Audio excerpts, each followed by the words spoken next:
3 padişahlık. Zaman halkıgan muşavir. Mazkur tor romani Üllər Studiyasi tarafidan tarjima qilindi va ovozli qilib ishlandi. Asar mazmuni to'qilma bo'lib, hech qanday xurofotlikni qo'llamaydi. Ko'chirib tarqatganlarning qonuniy javobgarligi surishti qilinadi. Amgikimizga hurmat qiling. Birinchi bob.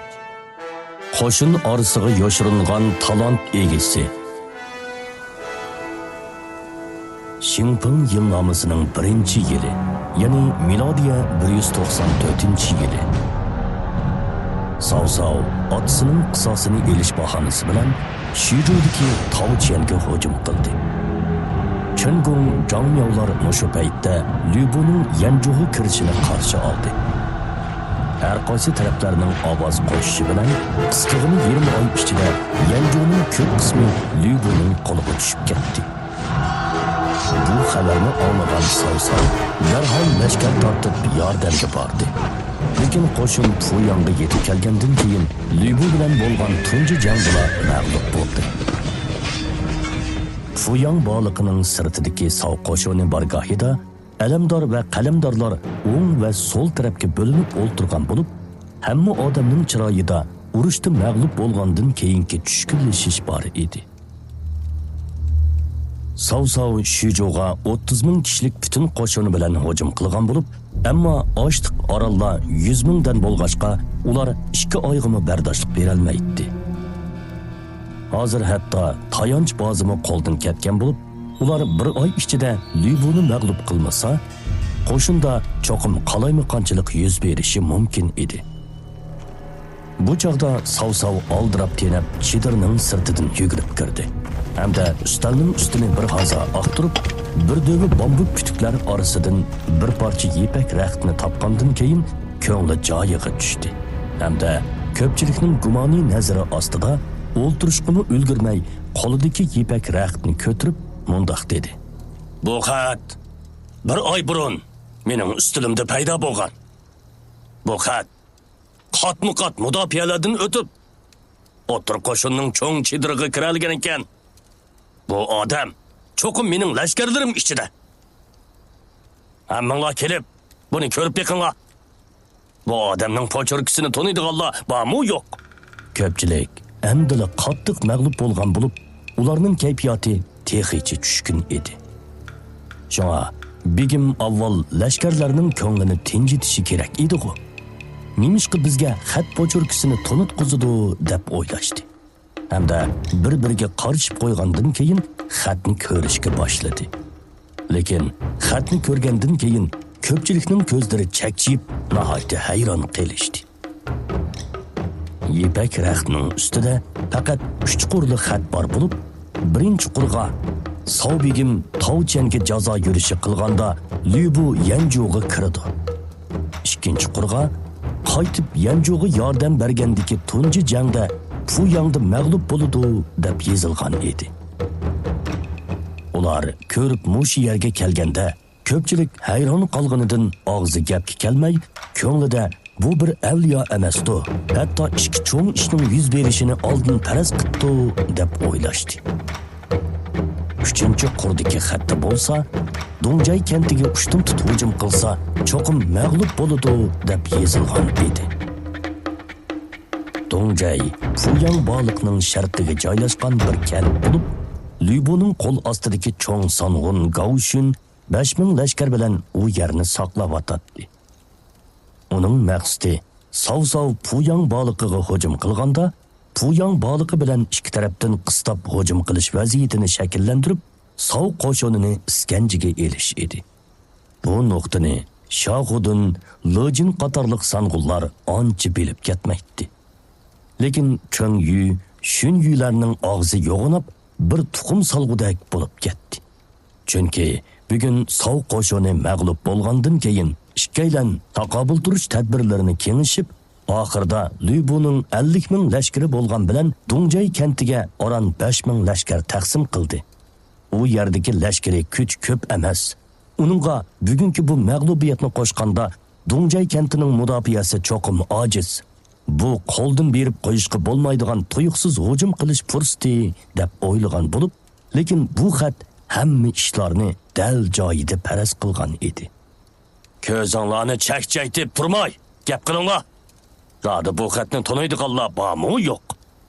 Sav taqatsizlikdan hayajonlanib, soqollari tik turib ketdi. Bu xat shunchalik chiroyliqki, lashkarda qilmaydi. Men qarsam bir tashrifdordek qiladi. Nadimin tashrifdor bo'lsin. U cho'qim bir avliyo.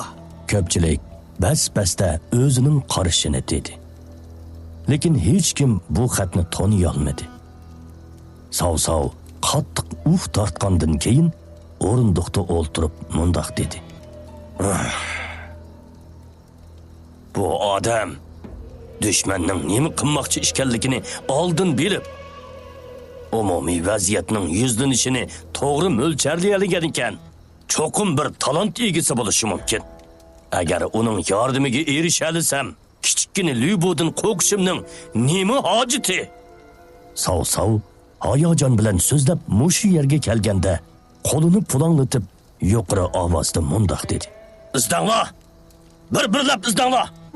O cho'qim qo'shin ichida. Amaliyotda Sav bu xatni topshirib olganda, buni cho'qim tavchan avatgan yoshirin odam qo'shinimizning irodasini qalaymiqon qilmoqchi deb pisand qilmagan edi. Biroq u Lyuboning yanjug'i to'yuqsiz hujum qilganligidan xabar topganda, ishning oddiy emasligini his qilishga boshlab, xat avatguchi odamning o'zini askartmoqchi bo'lganligini bilsa-mu, ayni chog'da yanjug'i yordam berishga oldirab ketgan bo'lib, toki bugun Lyubo bilan Puyang baliqning sirtidagi tunji jangda shuncha tezda mag'lub bo'lganda, xat avatguchining hayron qolarlik talant egasi ekanligini his qildi. Texmi ajallik yeri shuki, bu ajoyib talant egasi o'zining qo'shini ichida bo'lib, bu haqiqatan oltin tog'ning ustida o'ltirib, oltin izlab qarisiga obora bo'lganlik edi. Sav bu talant egasining gapini baldurroq tushungan bo'lsa, o'zimi sharqdan g'arbga qalaymiqon chepib yurmaydi, hamda lashkarlaridan ziyon tortmaydi. Xo'p, song'ullar xo'p degandan keyin cho'ng chedirdan chekinib chiqmoqchi bo'lganda, Sav tuyuqsiz ularni chaqirib mundoq dedi. Esinglarda bo'lsin, lashkarda xat yozsili bo'ladi. Xatning mazmunini oshkorlab qo'yishga hargiz bo'lmaydi. Farmonberdormiz. Song'ullar chekingandan keyin cho'ng chedirda faqat Sav, Shunyu va Chongyu uchaylarla qoldi. Sav gap qilay deb to'xtab qolgan Shunyu bilan Chongyuga qarab, ortiq azvaylab o'ltirmayla mundoq dedi. Bo'ldi, o'ylamanglar. O Dongjay kantiga ushtum tutib hujum qilsa, cho'qim mag'lub bo'ladiganligimizni aniq dedi. Men hargiz o'z beshimchilik bilan u yerga hujum qilmayman. O talant egisini tepishdan burun biz yanıla davomli joyimizda turib o'zgarishni kutaylik. Ikkaydan Sav-Savning bir qarorga kelib bo'lganligini ko'rib, bir-biriga qarshib qo'ygandan keyin mundoq dedi. Farmonberdormiz. Ular gapini tugatgandan keyin cho'ng chedirdan chiqib ketdi. Sav qo'lidagi yepak raqtga qarab, ko'z chanoqlari tortishib, javg'iyi sal-bal ko'tarilgan holda mundoq dedi. Men cho'qim sizni topaman. Cho'qim.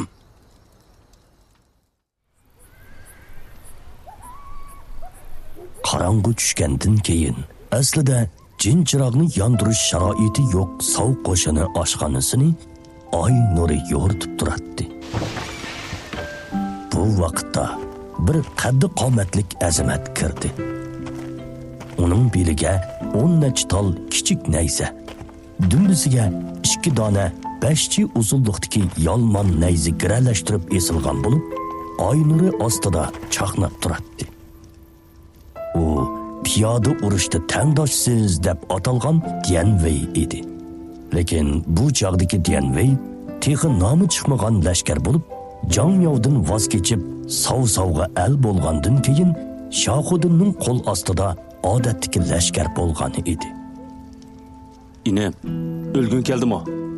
Yana bu yerga mo'kilib o'g'irlashib bir narsa yotamsan? begim buruli lashkariy farmon tushirdi. Ochliq ishiltish darajasini kontrol qilish kerak. Agar boshqalar bayqab qolsa, kollangdan ayrilsan. Ağa, xotirjam bo'ling. Bu ishni bizning tunji qitim qilishimiz emas. Ishi bo'lmasa, kim o yerim kechida oshxonaga keladi? Shamshar qoshliq, yulduz ko'zlik o'smirning ismi Dianmo bo'lib, Dianveyning bir qursoq enisi edi.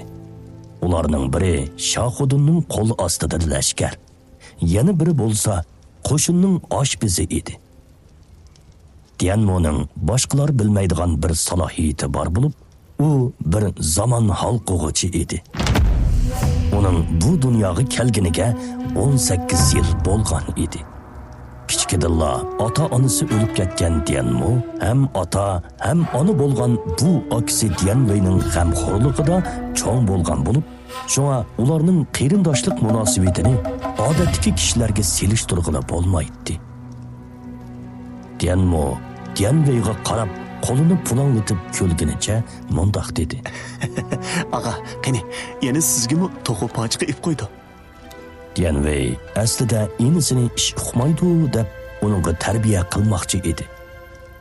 Lekin bir tishlam yeyish uchun lashkariy tuzumga xiloflik qilgan Dianveyning shu hamon ko'zlari yorib, lavlarini yalab mundoq dedi.